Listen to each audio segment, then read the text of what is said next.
Yeah, so in the very beginning, of course, the past mayor Wright, he came to me and we talked about two things. One, setting up the observation for the site, so we helped him set that up and transfer some land to do that.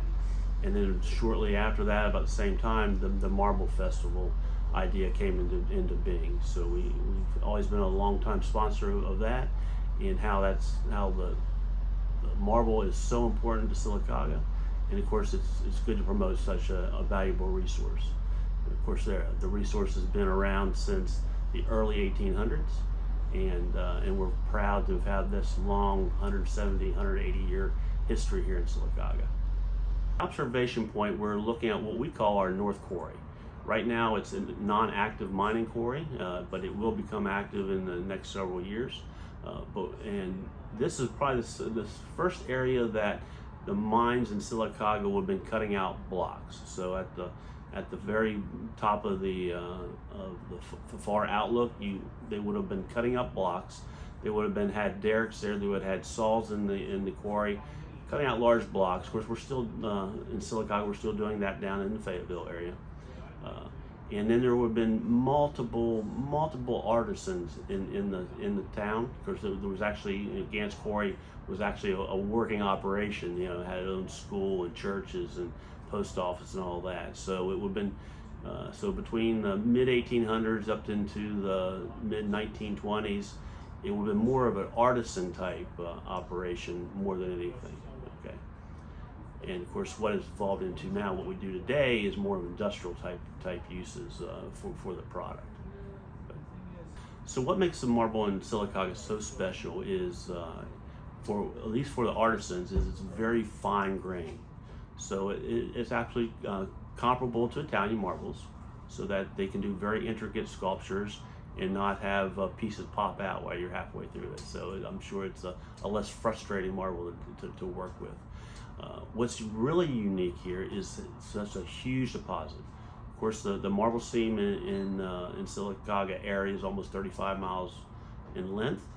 And for us, once you get into the marble seam, it can be up to 600, 800 feet thick. So it's easy to mine, and it's just of huge quantity and of huge consistent quality. And that's what makes it unique for our customers.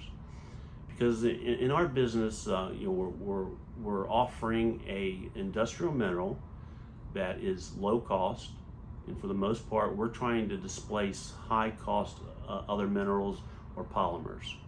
And what we do, we're in the color matching business.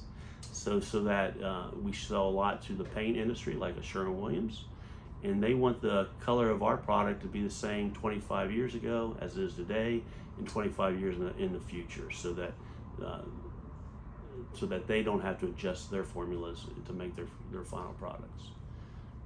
So definitely evolved over the years, because back in the day they would have had mules out here, and they would hand drill all these blocks and cut them out. Of course, over the years, the mining technology is greatly enhanced, and of course, it's all automated. Of course, we do drill and blast out here, but use all heavy equipment that has GPS information. We know exactly how many tons move. We can locate a truck anywhere in the quarry at any given time and show its payload and what it's doing if it's sitting. The operations have totally evolved. Of course, back in the day, you were just cutting out blocks, and now we are grinding material down to 0.7 micron particle sizes, 1 micron, 3 micron. In reality, visible cigarette smoke is like in the 4 micron range. So we're grinding to those type of fine products. And of course, what we're proud here at Imerys, we make a product that goes into breathable diapers. So when you take our product and they stretch the film, the actual Sylacauga marble helps produce that void to make those films breathable.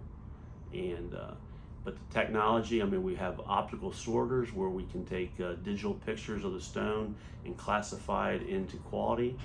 And of course, we've got automated operational circuits where it's continuous flow. We're pushing through almost 1.3 million tons of product through this operation. with minimal human contact as far as in the process. And of course, we've got robotic packaging for our bagging operations. So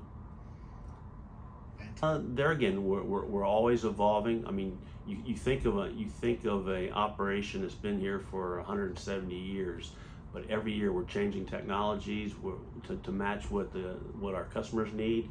So whether it's particle size or surface treatments, we're constantly evolving in the operations.